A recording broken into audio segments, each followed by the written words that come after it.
Somewhere in the highlands of Gilead, a young woman rehearsed a song of victory with her closest friends, unaware that her own father's promise to God had already sealed her fate. Her father was Jephthah, a man once cast out of his own household, now returning from a war he had almost refused to fight. Years earlier, his half-brothers had driven him away, unwilling to share their inheritance with the son of a woman they considered beneath their family's name. Jephthah left with nothing but pride and skill, settling in the rough region of Tob, among men who had likewise been discarded by their own communities. There he became something unexpected, a leader of outcasts, a commander respected by exactly the kind of men society refused to claim. Word of his reputation spread slowly across the hill country, reaching even the elders who once wanted nothing to do with him. Across the Jordan, the Ammonites prepared for war, insisting that Israel had stolen land from them centuries earlier during the journey out of Egypt. Gilead had no general capable of answering that threat, and panic spread through a leadership that suddenly realized how unprepared they truly were. In desperation, the same elders who had allowed Jephthah's exile now rode out to Tob, asking the exile to become their commander. Jephthah did not hide his bitterness. "Didn't you hate me and drive me from my father's house? Why come to me now that you're in trouble?" The elders admitted as much, but offered something larger than command of an army, leadership over all of Gilead, if he could deliver them victory. Jephthah demanded the agreement be spoken before the Lord at Mizpah, so that no one could quietly withdraw the offer once danger had passed. And so the son, once thrown away as an embarrassment, returned as the only man capable of holding an entire region together. Before drawing his sword, Jephthah tried something few commanders of his era bothered attempting, reasoning with the enemy instead of simply attacking. He sent envoys to the Ammonite king, demanding to know exactly what old grievance justified marching an army into Gilead's land. The king answered that Israel had seized his territory generations earlier, when the nation first came up out of Egypt, and he now wanted it returned. Jephthah answered with a careful accounting of history, insisting Israel never took Ammonite land, only the land of kings who attacked first. He pointed out that 3 centuries of unchallenged settlement should have already answered any legal claim, and that final judgment belonged to the Lord alone. The Ammonite king ignored every argument, and the war Jephthah had tried to prevent through diplomacy became unavoidable. It was then, the account says, that the Spirit of the Lord came upon Jephthah, and he moved his forces through Gilead and Manasseh toward battle. Somewhere in that final stretch of preparation, before a single arrow had been loosed, Jephthah spoke a vow that no one had asked him to make. He swore that whatever came out the door of his house to greet him upon a victorious return would belong entirely to the Lord, offered up as a burnt offering. Whether he pictured livestock, a servant, or simply spoke without picturing anyone at all, the Bible does not say. What is certain is that a vow made in the heat of fear and faith would fall, without his knowledge, on the one person he loved most in the world. With that promise hanging in the air, Jephthah advanced against the Ammonites, and the Lord delivered them into his hands, town after town. 20 cities fell during that campaign, from Aroer to Abel-Keramim, described by the text in a single chilling phrase: a very great slaughter. Ammon was humbled before Israel, its threat dissolved, its forces scattered, and Gilead finally exhaled after months of dread. Back home, far from the battlefield, someone waited eagerly for Jephthah's return, with no idea her father now carried a deadly promise with him. She was his only child, his only descendant in the world, raised in the very house he once feared he might never see again. Scripture never records her name, an omission that has echoed for thousands of years, leaving her defined only by a father and a vow. She knew the war only through rumors drifting in from Mizpah, unaware that her father's words had already bound her to a fate she couldn't imagine. She lived instead with the simple joy of a daughter who loved her father, counting the days since he left, rehearsing songs for his triumphant homecoming. She gathered her closest friends to prepare tambourines, practicing the very melodies they would play the moment Jephthah crossed the threshold of home. No one in that house knew about the vow spoken before battle, or imagined the joy they were preparing would soon become the most devastating scene of their lives. Jephthah, meanwhile, rode home carrying the full weight of victory, likely imagining the celebration Gilead would throw for its new leader. He crossed the same roads he once traveled as an exile, retracing his own path now as the savior of an entire nation. In the distance, he began to make out the walls of his home, and with them, figures emerging to welcome him with music and singing. The sound of tambourines reached him before any words could, a joyful rhythm that should have brought him peace, but instead froze the blood in his veins. Because the first person to step through those doors, dancing and singing his name in triumph, was his own daughter, his only child, running toward him with open arms. In that single moment, Jephthah understood with devastating clarity that the vow he made before the Lord would fall on the one person least deserving of paying it. Accounts say he tore his clothes at the sight of her, a gesture reserved for the deepest mourning, and let out a cry his men would never forget.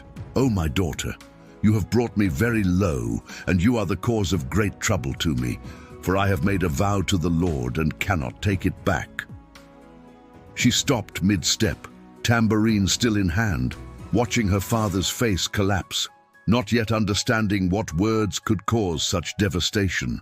Jephthah explained, his voice breaking, the vow he had spoken before the war, and what his victorious return now demanded of him. Her response, recorded in barely a single verse, still stuns readers thousands of years after it was first written down. She did not weep for herself first, nor accuse her father of betrayal, but instead told him, "My father, if you have made a vow to the Lord, do to me just as you have promised." She added that since the Lord had granted him vengeance over his Ammonite enemies, the vow deserved to be honored exactly as spoken, without exception or regret.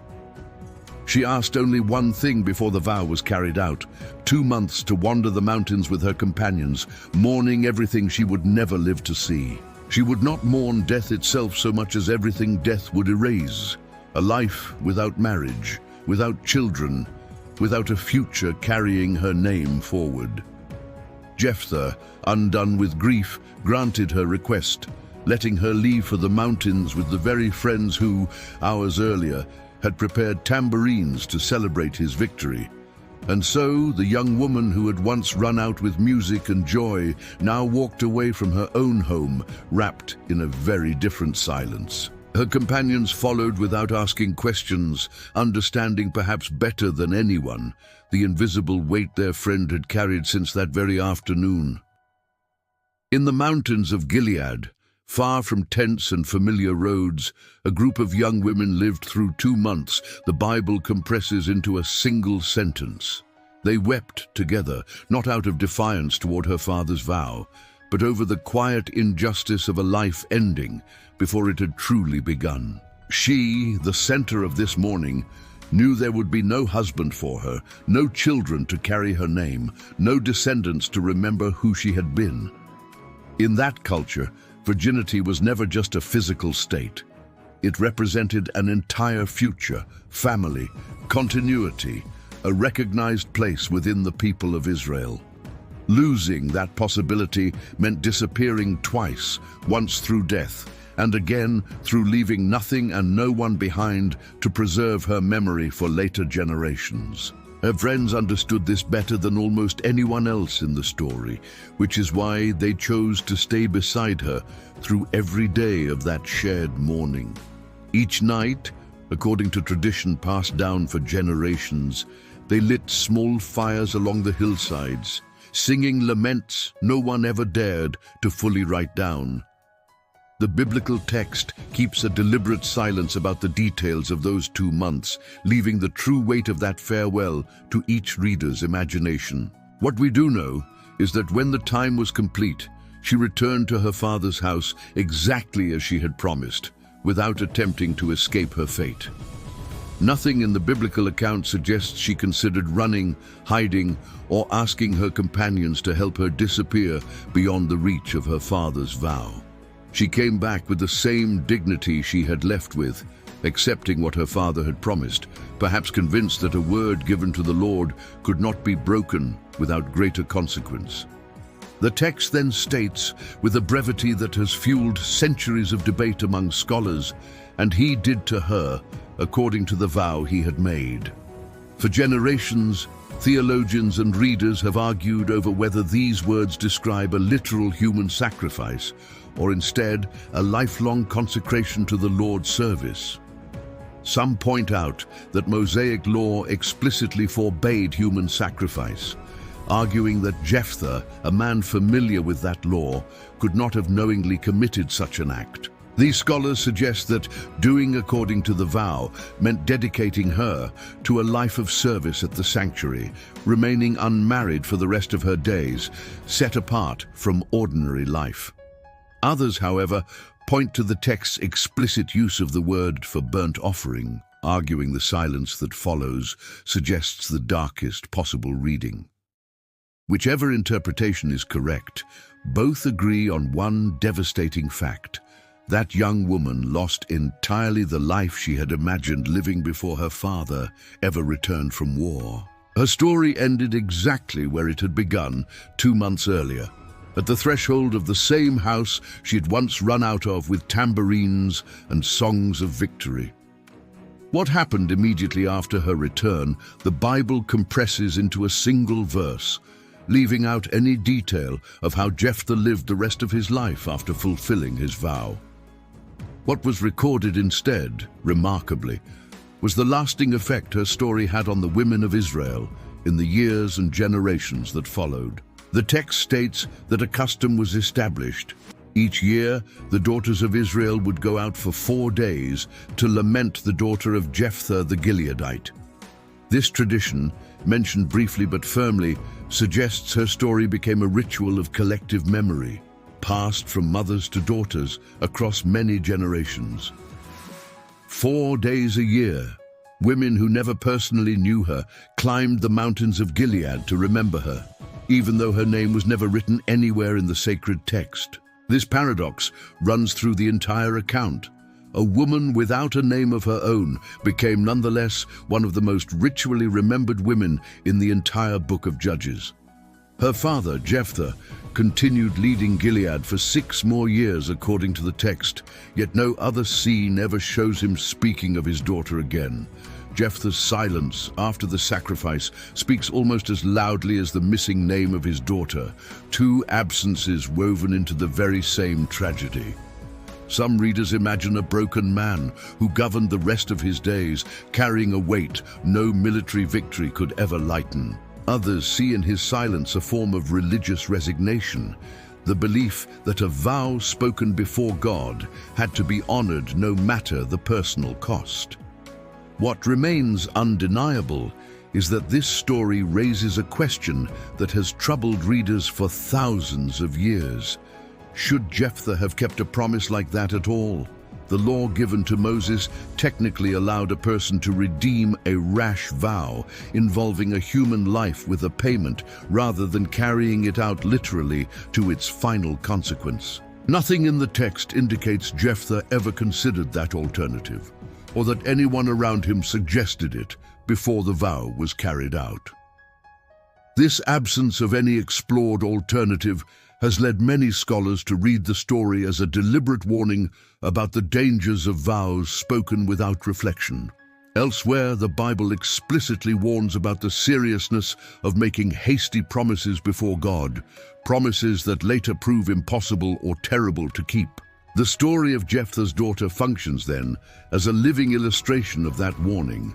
Written centuries before, such warnings were formally set into law. But reducing her story to a simple moral lesson about vows ignores the far more human and devastating dimension of what actually happened that day. A young woman who only wanted to celebrate her father's homecoming became, without fully understanding it, the price of a war she never asked to be fought.